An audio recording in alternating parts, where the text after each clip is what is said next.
The target idioms for this lecture are a blessing in disguise, bite off more than you can chew, a change of heart, and a downward spiral. These are the 4 idioms that we're going to focus on in these lectures. This is set number 1. Let's look at the first idiom in more detail. Idiom number 1 is a blessing in disguise, which means something that seems bad at first, but is actually a good thing. For example, being fired from my previous job was a blessing in disguise. It forced me to start my own business, which is really successful now. A blessing in disguise is something that is usually bad, but turns out to be good. In this example, the man was fired from his job, so he lost his job. Usually, this is a very bad thing, right? So if we lose our job, we lose our income. We cannot pay the bills.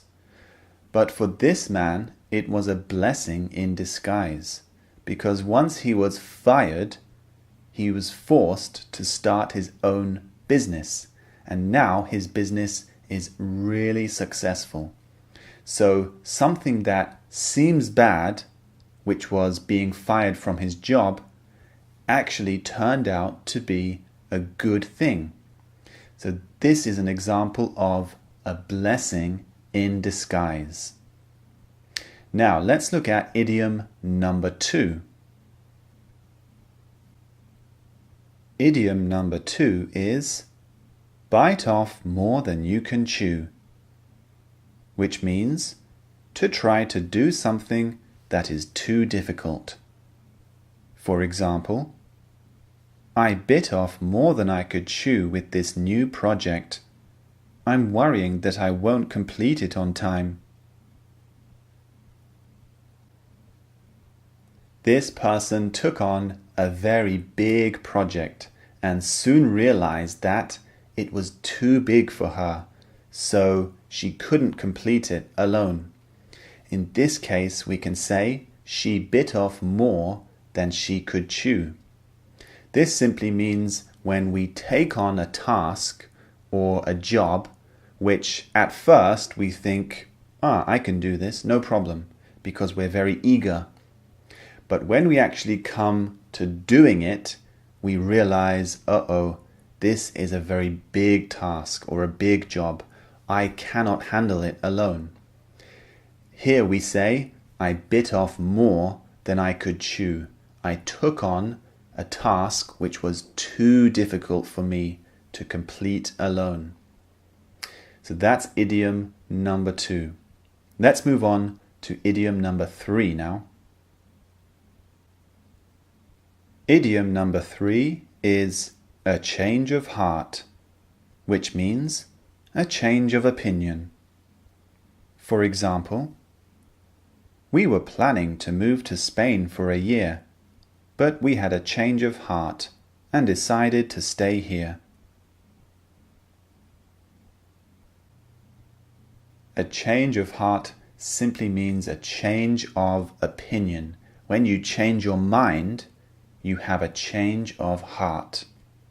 In this example, the person was planning to move to Spain. So he planned everything. He decided that he wanted to move to Spain. But finally, he changed his mind. He decided not to go.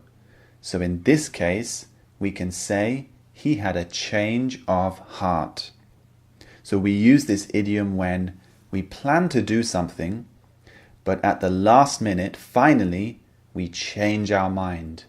In this case, we have a change of heart because we change our opinion about the situation and we decide not to do it.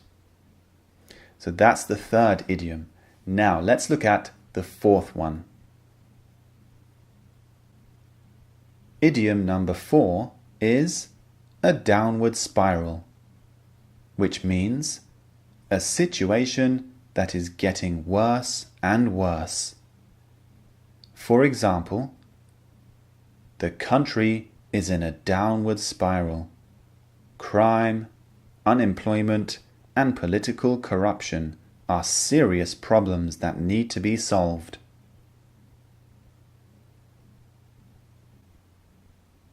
A downward spiral is a situation that gets worse and worse. A spiral is this kind of shape or this movement, and a downward spiral is when it goes down, down, down, down. This downward motion signifies that it's getting worse and worse. So in this example, the country is in a downward spiral because there are so many problems. There's crime, unemployment, and political corruption. These three things are making the country get worse and worse. So it's in a downward spiral. So those are the 4 idioms we're going to master in these lectures. Now move on to the training exercises and the following lectures in this section. Also, download the MP3 and PDF. Listen and read as much as you can. This will train your brain to master these idioms. I'll see you in the next lecture.